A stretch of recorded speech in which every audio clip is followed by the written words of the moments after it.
E nessa reforma da Previdência, as pessoas têm cada vez, isso é um efeito das redes sociais, lido mais aquilo que já acreditam, têm reforçado cada vez mais uma ideia pré-concebida que lhes foi dada, e isso está quase que inviabilizando o debate. É bom começar de uma análise simples para as pessoas compreenderem o seguinte: o déficit acontece porque o Brasil não cresceu.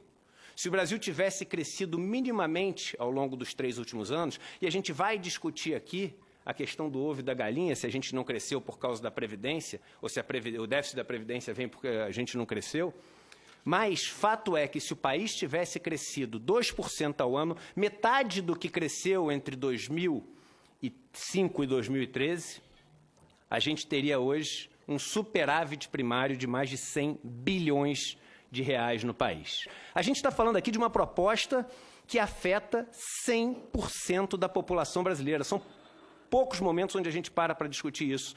E como a gente pode estar com uma pressa tão grande de aprovar uma coisa que se você der um Google sobre déficit da Previdência, dê um Google, eu fiz isso na semana passada, você vai ver. Previdência tem déficit de 195 bilhões. Rombo da Previdência aumenta para 290 bilhões no mesmo ano. A farsa chamada déficit da Previdência. Déficit do INSS é de quase 200 bilhões. CPI confirma, não tem déficit na Previdência Social, a CPI que o senhor, com muita eficiência, presidiu. E o rombo da Previdência é uma mentira. Como podemos estar apressando uma questão onde a sociedade não sabe ao certo chegar nos números? Einstein dizia que a média é um perigo. Porque se você tiver com metade do seu corpo no forno e metade na geladeira, na média você está na temperatura ambiente, na prática você está morto. Ou seja, essas contas, olhando só a da urbana, ela é maior o que você arrecadou entre 2010 e 2015 do que o que você gastou com os trabalhadores urbanos.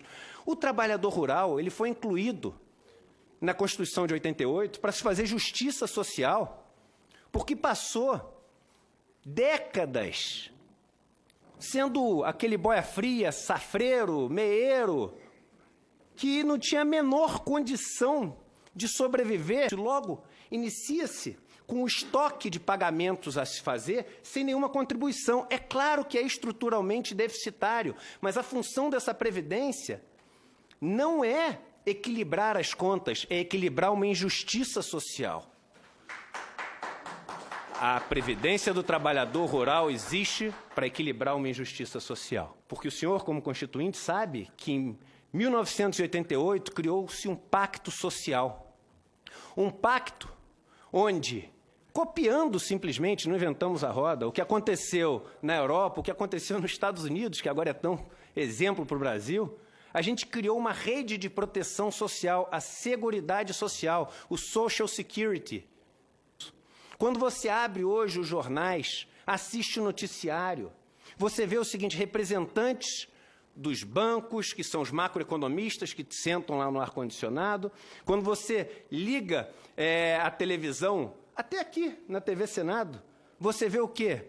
Brancos, ricos, que vivem o dia inteiro no ar-condicionado, comentando sobre a questão da Previdência. E a pergunta que eu faço é a seguinte: quantos negros já foram ouvidos no Jornal Nacional, já foram ouvidos no Jornal da Bandeirantes, no Jornal do SBT, nas primeiras páginas dos principais jornais do Brasil? Quantos negros foram ouvidos falando sobre isso? Quantos representantes dos trabalhadores rurais? Quantos representantes das pessoas que mais vão ser impactadas por essa Previdência estão sendo ouvidos? Ora, por quê? Porque quem veste um terno e trabalha no ar-condicionado e tem mais dinheiro é mais inteligente?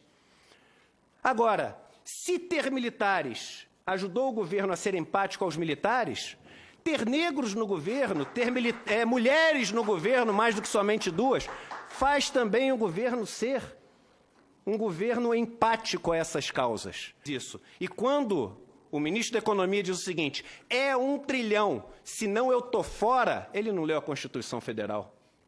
Porque ele não pode colocar o país numa questão que constitucionalmente exige o debate com todas as classes, ele não pode colocar um país contra a parede. Se a gente tivesse, hipoteticamente, isso aqui não é necessariamente uma sugestão, mas um fundo onde todo o superávit que a gente teve nessa conta que a gente fez na Constituição tivesse sido guardado e atualizado, quando a gente teve uma recessão no país, a gente ia olhar para esse fundo e ia ter mais de R$1 trilhão nesse fundo.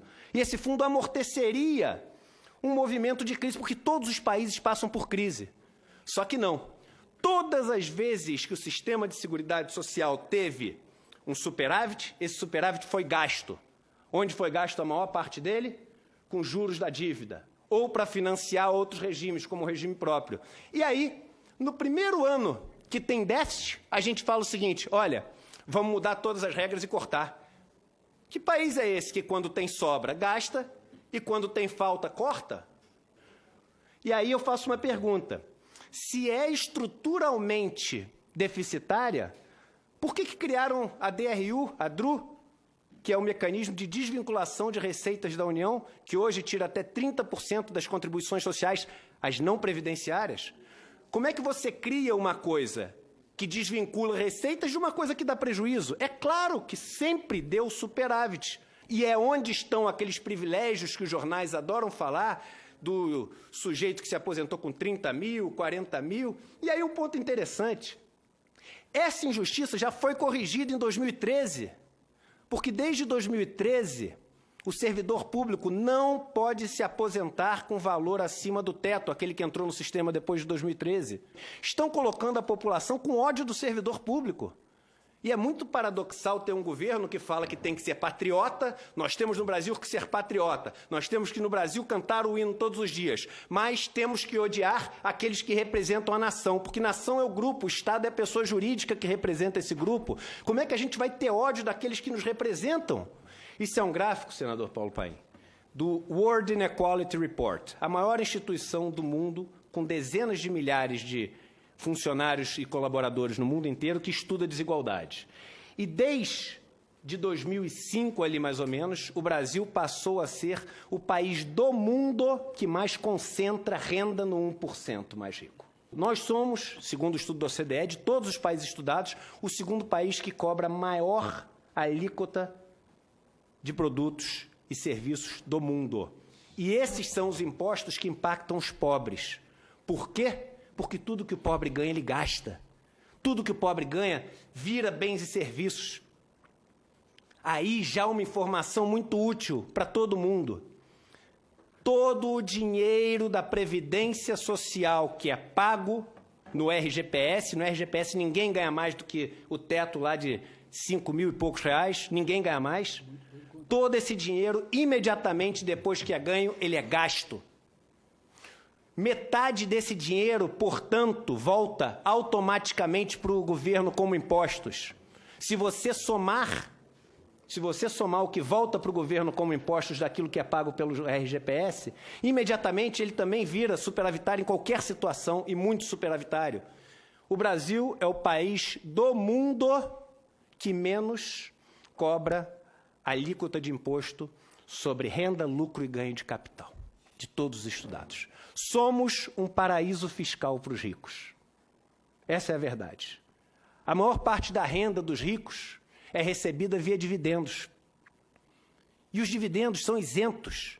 Só nós e a Estônia não tributamos dividendos no mundo. Somando os dois, o que se paga dentro e fora da empresa, no Brasil a gente paga menos de 30%, porque a gente tem a figura do juro sobre capital próprio também, que é mais uma moleza que o empresário tem no país.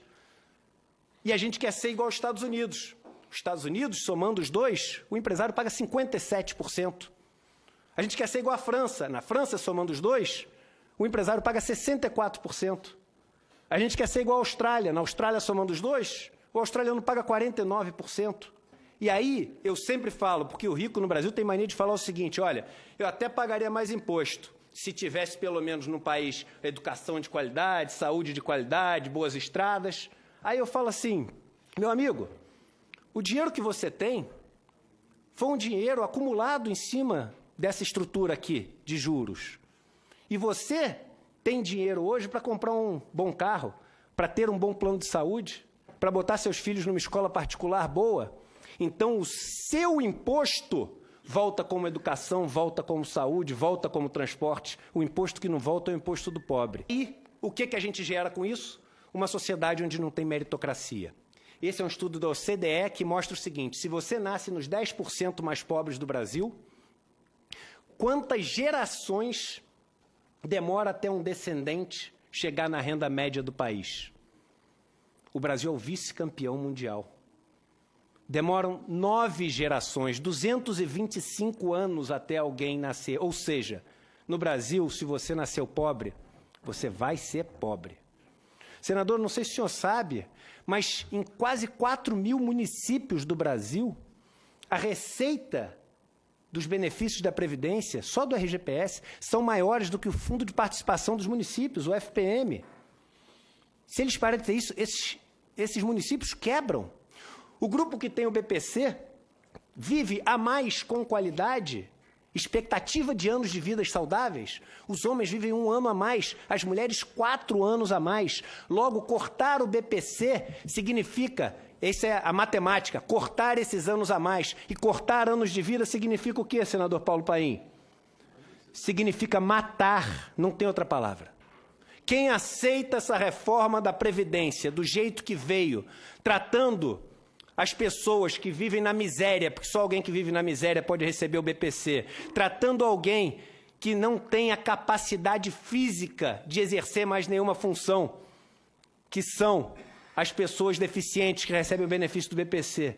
Quem trata isso como número e aprova, sem nenhum comentário, essa reforma da Previdência, tem as mãos sujas de sangue, não tem outra palavra para falar. Está matando brasileiros.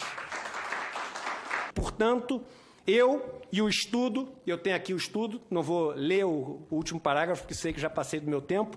O estudo é muito claro e eu posso afirmar com toda certeza: a reforma da Previdência proposta pelo novo governo é racista. Só existe um país que cresceu muito mais que o Chile ao longo dos últimos 10 anos na América Latina. O senhor sabe qual foi? Foi a Bolívia. Você sabe o que a Bolívia fez em 2010? Ela aprovou uma lei reestatizando a Previdência Social que tinha sido privatizada, fazendo a idade mínima cair de 65 anos para 58 anos, fazendo com que as mulheres tivessem o direito de se aposentar 1 ano a menos para cada filho que tivessem, limitado a 3 filhos, fazendo com que os operários das minas pudessem diminuir a idade mínima de aposentadoria em 1 ano para cada 2 anos trabalhados. E sabe o que aconteceu com a Bolívia durante esse tempo? Que caos, né? Quebrou. Se fez isso, que é o contrário do que a gente está fazendo, quebrou.